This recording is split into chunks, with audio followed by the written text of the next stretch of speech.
एक बार की बात है, एक आदमी ने अभी अभी मूर्ति बनाना सीखना शुरू किया था। वो अपने हुनर को आजमाने के लिए बहुत उत्साहित रहता था। एक दिन वो अकेले ही जंगल के रास्ते से गुजर रहा था। चलते चलते उसकी नज़र एक बड़े चिकने पत्थर पर पड़ी। पत्थर को देखकर उसके मन में विचार आया, क्यों ना मैं इस पत्थर से भगवान की एक सुंदर मूर्ति बना दूं? वो बहुत उत्साह से अपने बैग से छेनी और हथौड़ी निकालकर पत्थर के पास बैठ गया।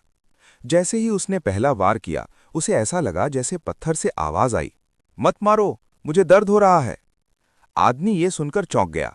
उसने सोचा शायद ये उसका भ्रम है, लेकिन जैसे ही उसने फिर से चोट करने की कोशिश की, उसे फिर वही आवाज सुनाई दी। आदमी थोड़ा घबरा गया और बोला, ठीक है, अगर तुम्हें इतना दर्द हो रहा है तो मैं तुम्हें नहीं तराशता।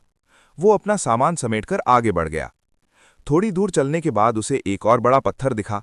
उसने सोचा, चलो इससे ही मूर्ति बनाता हूं। वो फिर से बैठ गया और छेनी हथौड़ी से पत्थर पर वार करने लगा। इस बार पत्थर को भी चोट लग रही थी, लेकिन उसने कोई आवाज नहीं की। आदमी लगातार मेहनत करता रहा। कई बार हथौड़ी चली, कई बार तेज चोटें लगीं, लेकिन पत्थर चुपचाप सब सहता रहा। काफी देर की मेहनत के बाद उस आदमी ने उसी पत्थर से भगवान की एक बेहद सुंदर मूर्ति बना दी। मूर्ति तैयार होने के बाद वो आदमी उसे वहीं छोड़कर आगे बढ़ गया और अपने गांव पहुंच गया। गांव में जाकर उसे पता चला कि वहां नया मंदिर बना है और मंदिर में भगवान की मूर्ति की जरूरत है। उसने गांव वालों से कहा, मैंने जंगल में एक सुंदर मूर्ति बनाई है, तुम लोग चलकर उसे ले आओ और मंदिर में स्थापित कर दो। गांव के लोग जंगल गए, मूर्ति को उठाकर लाए और बड़े आदर के साथ मंदिर में स्थापित कर दिया। पूरे गांव में खुशी फैल गई। लोग रोज वहां पूजा करने आने लगे, फूल चढ़ाने लगे, दीप जलाने लगे। मूर्ति स्थापित होने के बाद किसी ने कहा, मूर्ति तो आ गई, लेकिन नारियल फोड़ने के लिए एक बड़ा पत्थर भी चाहिए। तभी मूर्ति बनाने वाले आदमी ने कहा, जंगल में जहां से मूर्ति लाई है उससे थोड़ा आगे जाओ, वहां एक बड़ा पत्थर पड़ा है, उसे ले आओ। गांव वाले गए और वही पहला पत्थर उठा लाए जिसे पहले आदमी ने तराशने की कोशिश की थी। उसे मंदिर के बाहर नारियल फोड़ने के लिए रख दिया गया। समय बीतता गया। लोग रोज मंदिर आते, भगवान की पूजा करते और उसी पत्थर पर नारियल फोड़ते। एक रात जब मंदिर शांत था, पत्थर ने मूर्ति से कहा, तू कितना भाग्यशाली है, लोग तेरी पूजा करते हैं, तुझे सजाते हैं, फूल चढ़ाते हैं, और मेरी किस्मत देख, मुझ पर रोज नारियल फोड़े जाते हैं, हर बार मुझे दर्द होता है।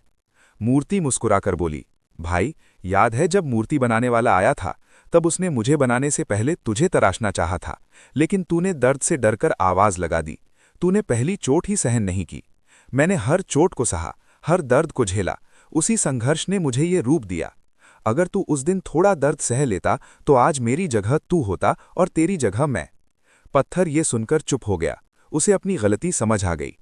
दोस्तों, किसी ने सच ही कहा है, जिंदगी जीना आसान नहीं होता, बिना संघर्ष के कोई महान नहीं होता। जब तक सहनी ना पड़े हथौड़ी की चोट, तब तक पत्थर भी भगवान नहीं होता।